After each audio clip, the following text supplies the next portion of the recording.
Hi. Hi there, my English viewers.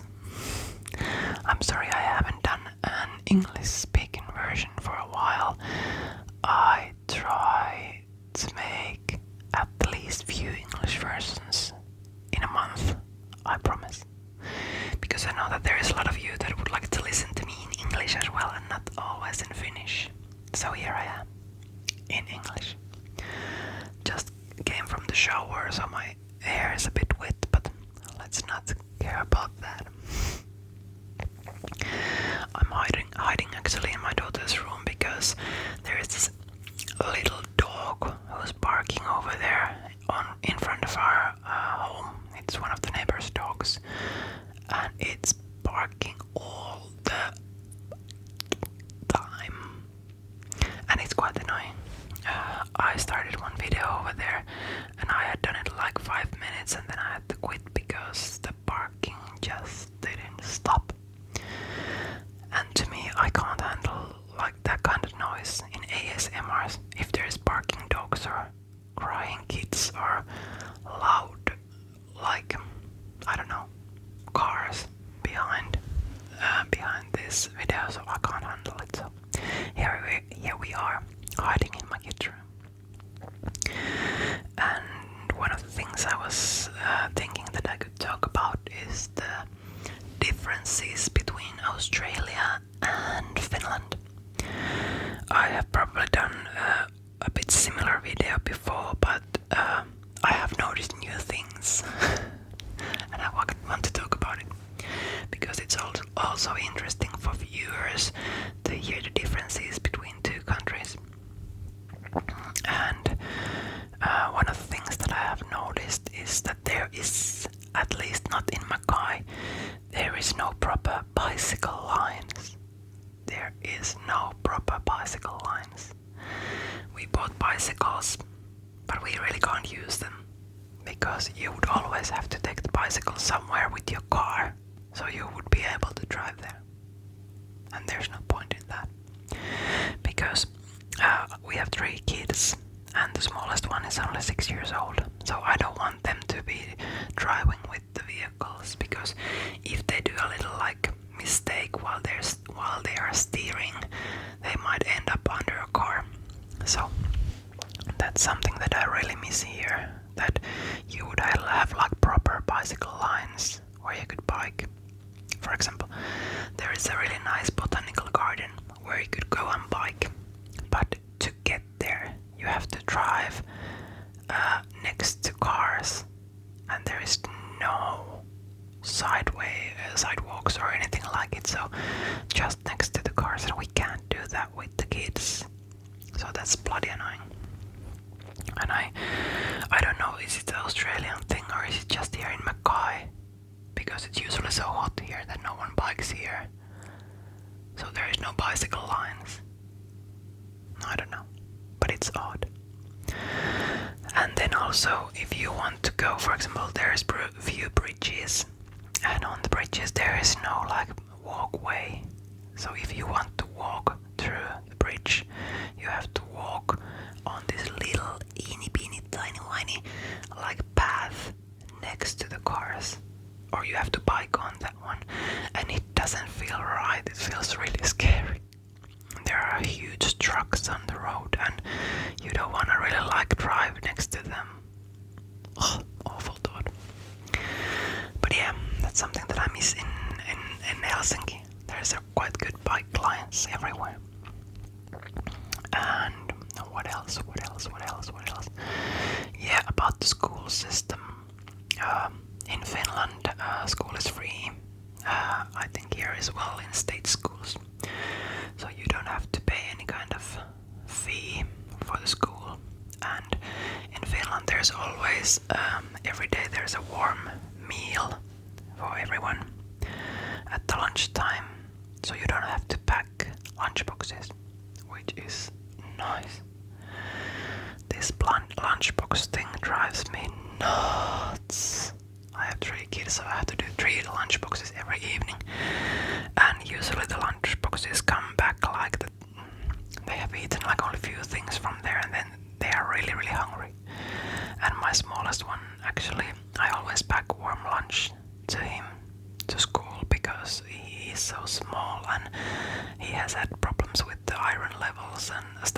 so he needs proper food. So he has a little like thermos container where he has a warm meal.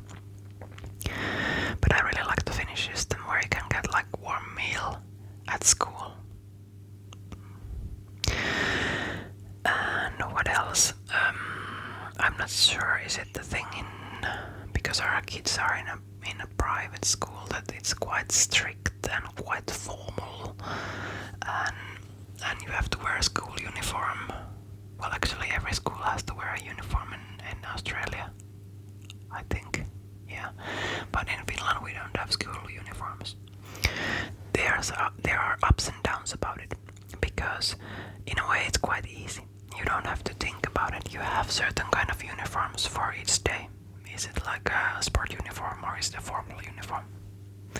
Then you put them on and you just go to school. No one knows about your like background or is your family poor or rich or anything. And it's really easy for the parents. You don't have to think that they would have to have like jeans or whatever. And teenagers can be quite tricky with their clothes, so in a way that's easy for us. In Finland we don't have school uniforms, so you have to just like wear your own clothes in school. And sometimes they have these stupid fashion things that they do follow. For example, a lot of teenagers had this thing, I'm not sure it's still going on, that you don't wear socks. So you have, for example, jeans that end up to your ankle, and then you have the shoes, but there is like slide of skin on the ankle that is like that you can see. So the ankles are free for weather. So, and that was also in winter time. So that's just bloody stupid. You don't want to freeze your ankles because of fashion. And I don't understand that kind of bullshit. Perhaps there's too long when I was a teenager. But anyway. So yeah, sometimes those fashion things are a bit difficult and a bit silly that you have to follow, or kids have to follow, because you don't want to like step out from the crew. But here, you just have to wear your school uniform, so in a way it's easy for us. And I don't think that teachers are that formal in Finland. I think you can talk to them with their first name. So, for example, my daughter Mia had a teacher in the first grade and in second grade called Anna-Kaisa, and Anna-Kaisa is her first name. So we always get to know her by the first name, not like Mrs. Stevens, but Anna-Kaisa, like Anna. And to me it's comfortable and really nice. And yeah, of course they have to obey and do their homework and stuff like that, but in a way it's more like, well, not that formal as here. The thing that I like here a lot is the music program, for example, that we have in our school.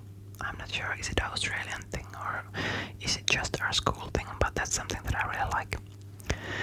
Every kid gets an instrument from a school. So for example, my oldest one is playing trumpet and the middle girl is playing violin. And they get the instrument home and they have to practice at home, and if they like it they can continue study that one, and they can take private classes in the school. And my oldest girl really loved the trumpet. So now she's taking online sessions to Finland and also in school, and she is playing in the school orchestra. And without Australia this would probably not have happened, because I didn't know that she has musical skills, and because I'm not musical at all. So Australia taught me that my oldest kid has musical skills. My second girl also likes the violin and she likes the music, but I think she likes to sing more. So that's her thing, she's singing a lot.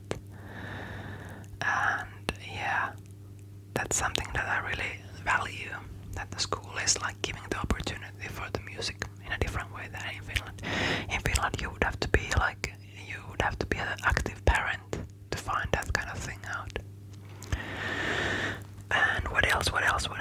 Australia versus Finland.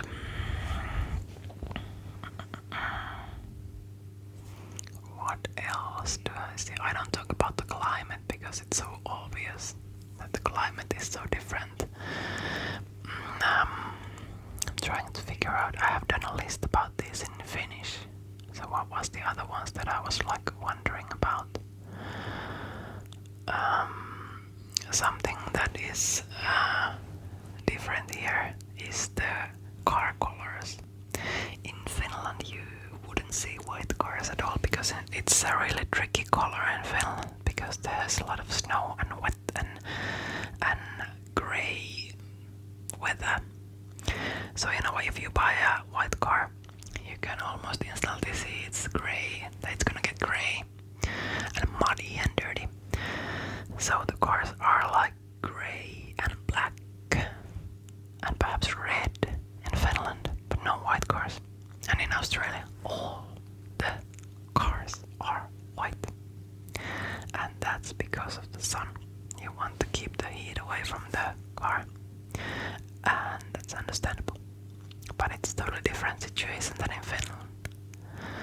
For example, black car is quite wanted in Finland. We used to have a black car. Actually, yeah. 2 black cars. Yeah. But it's easy to understand that you would like to have a white car in here. Then what else? Yeah, the renting system is totally... No, well, not totally different here than in Finland, but to me it's tricky to understand that the renting company comes every 3rd month to take photos of our home, or actually the landlord's home, but still every stuff that we have here, that's ours. So they come every 3rd month to take pictures and let us know if we haven't done like good job with cleaning the oven or shower or whatever. And that's quite stressful for me, because I think this is, in a way, home is your personal space. And in your personal space you should be able to like live freely and not under inspection. And we are like, I think that we are quite good people to rent your home, because we are really tidy and clean, and we keep the garden in good shape and everything in here in good shape. But still they do come every 3rd month and take pictures and report to the landlord. And to me it violates my personal space. It feels awful that they come and take pictures of our bed, of our bathroom, even from the toilet, and they open the oven and they open the dishwasher and they take pictures of the floors, and to me it feels awful.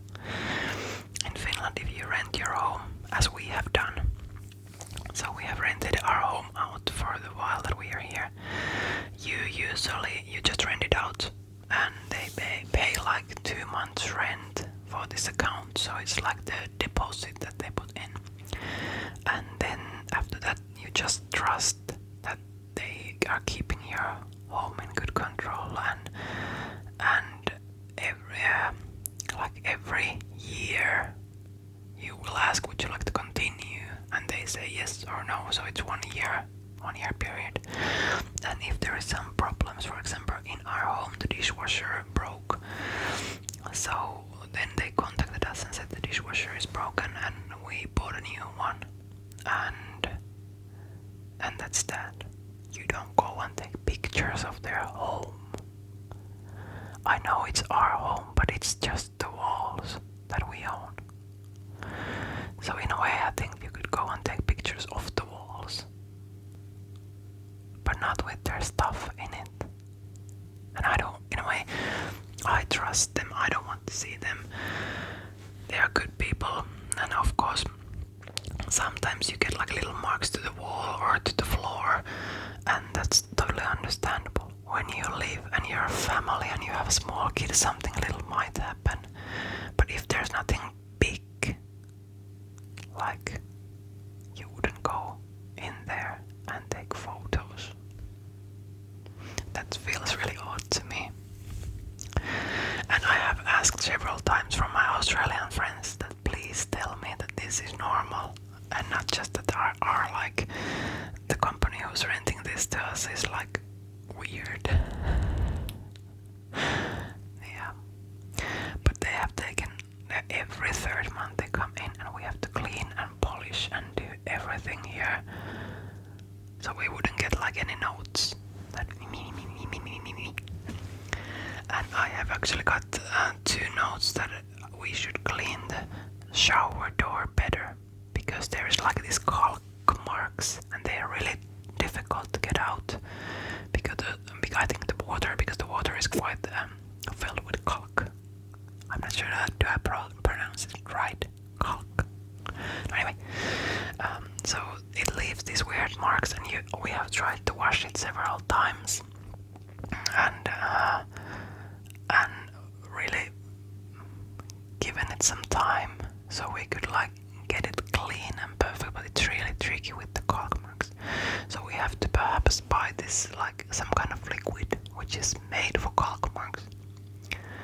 But anyway, to get a note that you're not cleaning it properly. And I'm like, yes I am, but it's not going anywhere.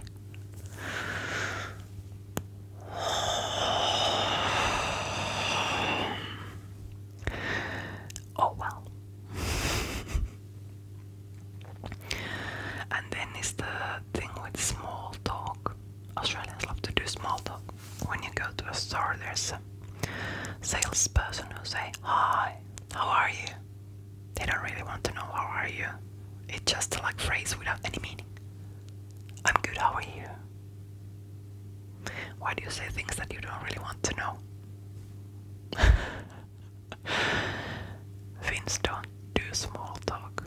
If we ask how are you, we want to know. And if we don't ask, we don't want to know.